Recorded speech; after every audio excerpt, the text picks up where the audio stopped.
The Game Awards. The Game Awards are kind of like a yearly prom for the video game industry where we all figure out what tickled everybody's fancy and then we vote on it to the death. And since now I'm a very unemployed video game producer, please hire me. I have some free time. So I thought I'd look at the 6 Game of the Year nominees and see if there's any patterns or anything that we can learn from them that allowed them to be in this top 6 of the year of this one award show. Because I am seeing some patterns. I got a paper trail to prove it. Check this out. Take a look at this! And at the time of this recording, we are fully aware that Astrobot won. Congratulations. I was going to get around to making this video before that show happened, but I was busy being unemployed and not depressed at all. I'm fine. What are you talking about? So here, I wrote down 5 things that I think are common patterns. Yeah! Was it too fast? Here you go.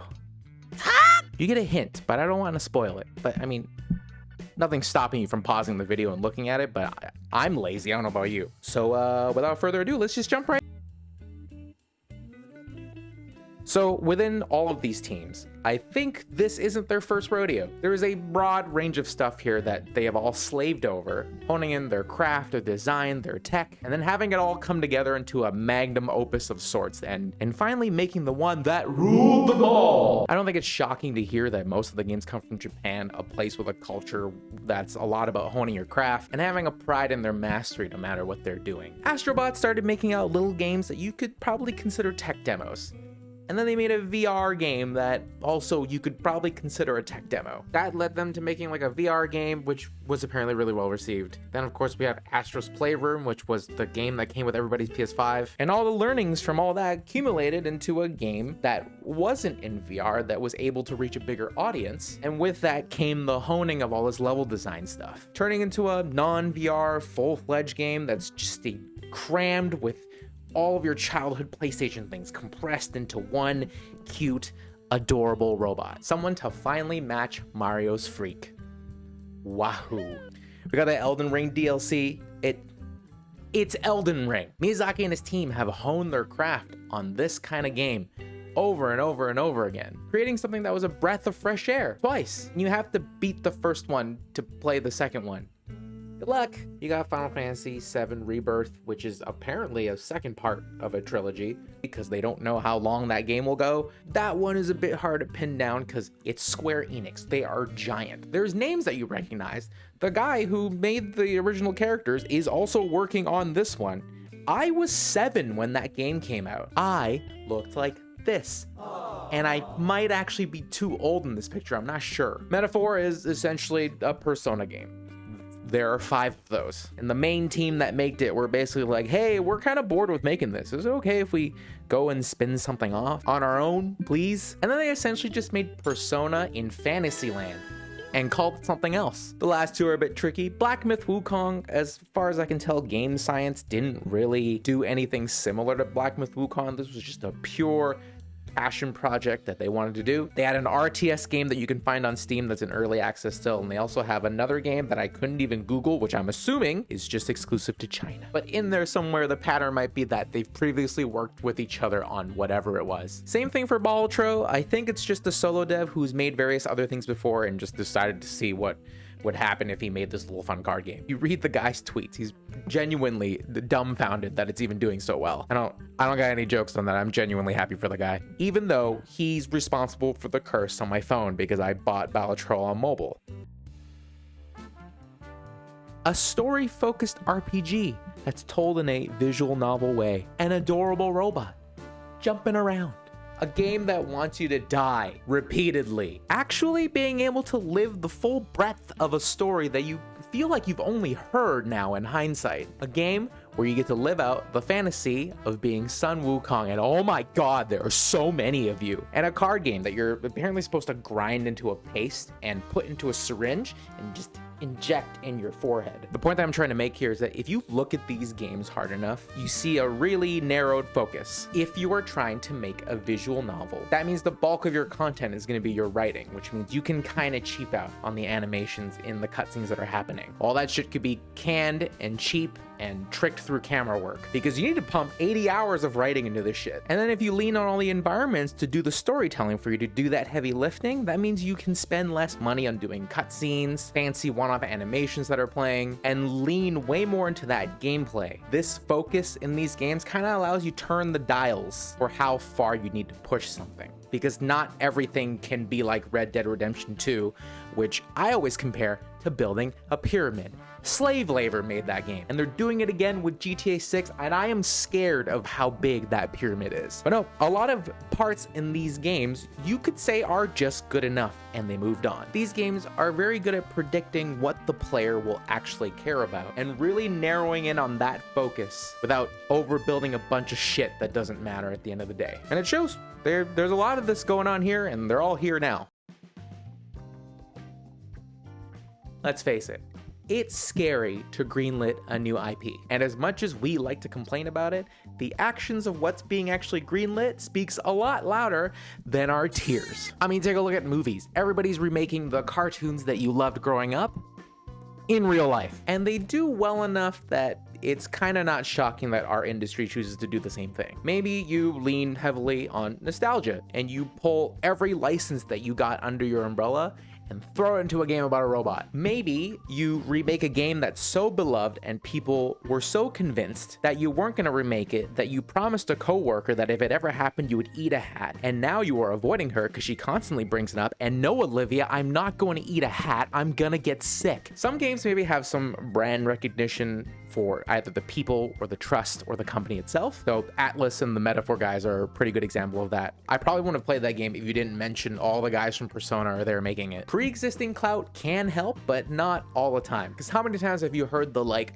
from the person who made the grass on the 3rd level of this game that you loved brings you fields again, and then nothing comes from it. And then in some cases it works really well, like Shadow of the Erd Tree, which still confuses me. Like, Ariana, what are you doing here? Some things are just like a weird popular anomaly, so I'm pointing at Wukong here. It reminds me a lot of what Hogwarts Legacy did. Like, that license was just waiting for someone to do it just a little bit right. It didn't have to go off like that, and it's super cool that it did, but I see a lot of parallels between these two things. And if you do it faithfully and just right, it'll pop. Or maybe your anomaly could be a little sneaky card game that is so addictive Heisenberg would be afraid of you. Popularity might line up with my number 4 point. Do you have a need for deep emotional storytelling? Check. A need for more From Software games? Check. A need for more From-like games as a monkey? Check. A need for more platforming that is just the quality of a Mario game? Check. A game that I definitely won't eat a hat for? Check. And last but not least, a game that is a literal drug. You didn't know what you wanted, but they gave you a taste, and now you can't stop. Check. I think with each of these games, you can kind of point to an unmet need within the market. And that's kind of a loaded statement, you know, because obviously if you look at the genres that most of these are in, there are other companies making games like these, right? But do they do it as well as this? Probably not. Many platformers exist. People are making them all the time, but do they control as well as that and have quirky and charming level mechanics that are kind of stolen from Mario? No. There are many people that try to make Soulsborne games, but do they understand and fully grasp what makes those games special? Sometimes, yeah, but mostly no. And nobody really does it like the Persona guys. And also Square has like an infinite amount of money and very high expectations for what that buys them. And sometimes you just think of the right combo of mechanics to spread to every device imaginable like a disease. If you're doing something special, even if it's not completely brand new, I think people notice. And people are hungry for experiences that feel genuine. And those experiences could be really niche. Sometimes it's about stubbornly being the thing that you want it to be and like really sticking to those guns. And in some like reverse way, that might actually attract the people that you're trying to get. Because if I'm not willing to play everything within a specific genre, I'm willing to play the best thing in that genre, even if I'm unfamiliar with it. And it's a lot less resistance to bring yourself to play the best version of a genre that you're not used to. And with the passion that these little specific niche games that are created in, it's infectious. You can feel it in the product. If enough people rave about a game in a genre that you would never play, and they're talking about it in such fervor and endearment and love and admiration, you would be more likely to go out of your way to go try that new thing and take it for exactly what it is, not whatever you wanted it to be. Which leads me into my fifth point. What makes a game feel authentic? To me, it is a general sense that like the developers got to make what they actually wanted to play. Swen at the Game Awards, am I saying his name right? I'm so sorry if you see this. He said it so beautifully at the Game Awards. It's stupidly simple, but somehow it keeps on getting lost. Studio made their game because they wanted to make a game that they wanted to play themselves. They created it because it hadn't been created before. They didn't make it to increase market share. They didn't make it to serve as a brand.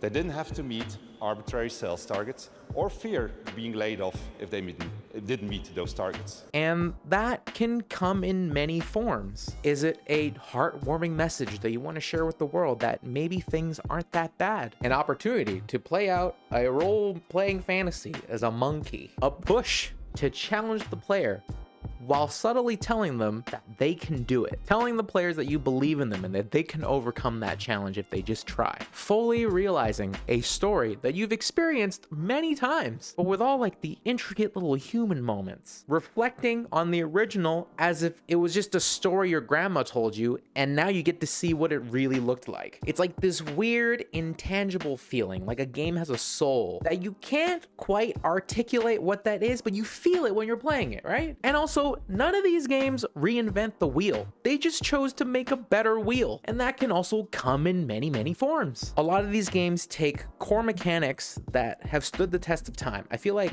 recently I've been saying the phrase PS2 ass game, which maybe sounds like an insult, but I don't mean it that way. There's a simplicity to games back in PlayStation 2 that even when I replay now, the ones that really stand the test of time, there's this simplicity around what you can keep in your head, and it's not overcomplicated, and it's relaxing, and it challenges you in the right way, and it doesn't overwhelm you with stimulus. It's a lot like going on a Disney ride where you really just have a line in the ride, but there's stuff happening around you that's set dressed. I would consider that a PS2 ass game. A lot of these games focus on the root core of what made them fun, and to modernize it, they basically took a lot of the friction out of the part that's supposed to be fun. Final Fantasy opted to basically recreate their combat system, but at the same time, they made another mode that kind of leans more into the old school style, but those two versions can coexist, and it feels really authentic because I think remaking exactly what the old game was wouldn't have been as fun. That same turn-based combat, as much as I love it, with all like the random battles that you run into, I feel like that's harder to do now. But they did a good job at keeping an arm's length away from the old system while creating something flashy, new and fun. And for your more challenging games, it's like they realized that the challenge part is part of the loop of the fun. So in games like Wukong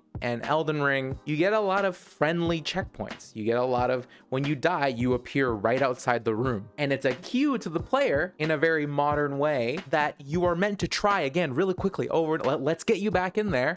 You learn some things, take that learning and go try again. You can do it. Even in Metaphor, I thought it was crazy that they added an option to reset a fight at any point in your turn, because that game is a game of knowledge. And what they essentially did was they gave players an opportunity to find that knowledge and then reset the fight themselves so that they can now redo the fight with that knowledge. It's just a little bit quality of life, because they realize there's a lot of friction to figuring that out. You could burn a lot of your resources and it can add a lot of pressure where it isn't necessary. So how about, because games are supposed to be fun, we just let them throw shit at the enemy, they can figure it out, they can reset and do it right. Great. Made me stick around way more, because I think something that especially Western games do is that they take away a lot of stuff in the guise of being accessible and being for more people. They are trying to please as many people as possible and at the end up pleasing nobody, which sucks. Don't take away parts in order to pull this non-existent audience. If you remove something that was a core mechanic to a franchise, you're cutting off a leg from a table and being surprised that it's wobbly. Put stuff around that table to narrow down that focus of what the fun really is. Sand it down, throw some polish on it. Know where your player finds enjoyment in your games and why, and then zero in on what makes that better. So there it is. That was my 5 points that I had for patterns that I saw in the 6 nominees here. The trend line through the things. I hope this was in any way insightful to you. And if you enjoyed it, you know what to do. It was a lot of fun to make this, and I hope to make more. Peace.